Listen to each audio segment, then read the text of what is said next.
Okay, good morning. So ganito po mag-withdraw sa Unilive. Inside the Unilive sa Unimex po yung UNX.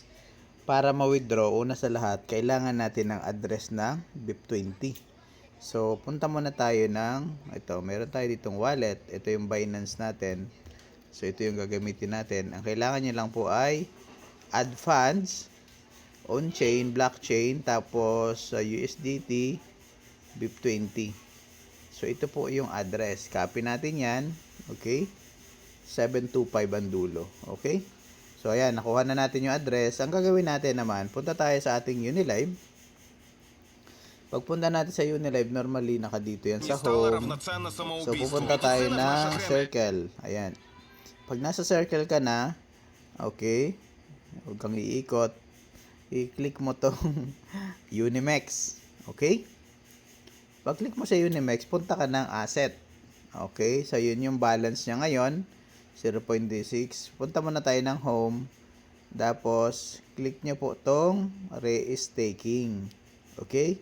Re-staking. Ayan, take note pa, re-staking. So, nandyan na tayo. Ngayon, pupunta naman tayo dito sa My Asset. Click nyo tong My Asset.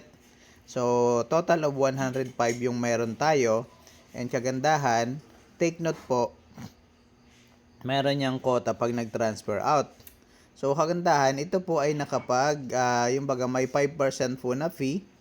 Ayan. So, ang 5% po na fee ay pag 100, yung mga 5 UNX. Okay? So, ito, nakita nyo, gift reward, minus 0.2.2. Ayan, nakita. Lahat ng, kagandahan po dito, lahat ng transactions mo naka-record. Okay? So, ngayon, ito, transfer out natin. Transfer. Click natin tong transfer. So, ang quota natin ngayon ay 130 na. Ibig sabihin po, hanggang 130, pwede nating i-transfer out. Kumbaga, ilabas. Ang minimum ay 100. So, mayroon tayo ngayong 105. Umabot siya ng 130 kasi nakapagbigay na siya ng gift. O kumbaga, mayroon ng 5%, meron ng tax, meron ng tip, yung tip, okay? So, kung hindi ka pa nakakapagbigay ng tip, tapos gusto mo mag-transfer out, mag-withdraw, mababa po yan. So, para tumaas yan, mag-transfer out po kayo. Okay? So, mag-transfer out, mag-tip. Kaya pag naka-live po ako, ayan, pwede nyo akong bigyan ng tip ng UNX. Maraming salamat in advance. Okay? So, ngayon, click nyo po itong ayan, enter. So, pwede natin i-click all. Mali. Click all natin. Ayan, 105. Pwede lahat. So, sige, subukan natin. Tapos, click confirm. So, ngayon, mag-send po ito ng code sa inyong email address na mag-withdraw kayo ng 105. So, get code. Okay. Pupunta po yan sa inyong email. Where's the email mo?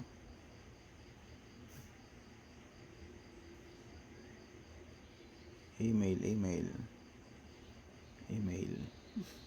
Sorry, naliligaw lang po. Hinahanap lang po natin. Ito. Hanap lang natin yung email. Yun yung Gmail. Ayan, nasa harapan natin. Hindi na nakikita. So, ito ang kagandahan sa Gmail. Kaya, mas maganda Gmail po gamitin nyo. So, ito medyo, malapit na mapuno. Pero dumating pa rin yung code. Pag sa ibang email, katulad po ng Yahoo, medyo matagal. Kaya mag-Gmail po kayo hanggat maaari. So, ayan. Click natin tong ayan. Copy. Tapos, balik tayo dun sa Unilive. Okay, paste natin dito. Okay, ayan. Successful na transfer out. Close. So, confirm. Wala na. Balance. Ayan, 0 na yung asset. Naka-record din yan. Saan na ba yung record? Sorry. Okay. Transfer out. So, pupunta na yan dito sa ating My Asset. Okay? Nasa Unimex ka, doon sa My Asset. Doon sa bandang baba. Saan na napunta? Sorry. Refresh. Ayan. So, yung 105 po, 105.6. Ang equivalent po niyan ay $27. So, ang gagawin naman natin, ibibenta natin yan. Okay? So, punta naman tayo ng exchange. So, sa exchange, i-click po natin yung sell. Okay? So, yung sell, i-click natin to. Yan. Click po natin tong Diamond, click natin to lahat. O kaya, ayan. Ayan, 26. 105. Ayan, lagyan natin sa taas. 105.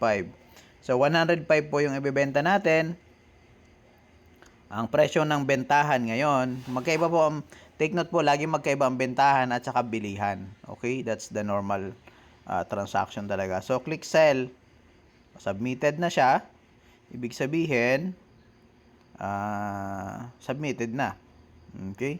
Click na natin yung asset. Pag click nyo yung asset, ayan, pumunta na po siya dito sa ating available balance na 26. Okay? Kasi may naiwan pong konti eh. 0.68. So, dapat whole number. So, ngayon, mag-withdraw na tayo. Withdraw, okay? So, $26 yung i-withdraw natin. Sinubukan lang po natin ito for tutorial purposes. Pero pwede nyo rin siyang i-restake kung gusto nyo. Okay? O kaya ipunin nyo. So, for the purpose of tutorial, kaya po natin ginawa na mag-withdraw. So, nakuha na natin yung address kanina. Click na natin tong withdraw. Click na natin tong address. Doon sa address, yun po yung ito. 725. So, make sure na 725. Balikan natin, ano? Ayan. Ayan, tama. 725 yung sa ating Binance. Kung ano mang wallet na meron ka. Tapos, pwede mong i-click yung, it's either i-click mo yung all, o kaya ilagay mo 26 na lang. Ayan, 26. Tapos, ganun ulit. Get code ulit natin. Get code. Ayan. Puntahan ulit natin yung email. Refresh nyo po yan. May ayan, panibagong code. 1983. Copy nyo lang yan. Tapos, i-paste nyo lang din dito. Paste. So, take note, ang withdraw natin ay $26. So, click natin yung submit. Okay, submit na po. So, abangan na lang natin. Makikita nyo po yan dito sa history. Ayan, deposit kasi yan. Punta tayo sa withdrawal. Ayan. O, ito, pending. So, hintayin nyo po ito na mag-completed. Pag completed na po ito, edi abangan na natin. Okay? So, ganun lang mag-withdraw. It takes some time, siguro 1 or 2 minutes. Darating na siya dun sa wallet. Hindi na natin, sige, hintayin natin siguro. I-pause muna natin saglit. Okay, ayan po. So, completed na po, ano? Completed na yung withdrawal. So, check na natin sa ating Binance. Ayan, check na natin dito. O, ayan, 73 na siya.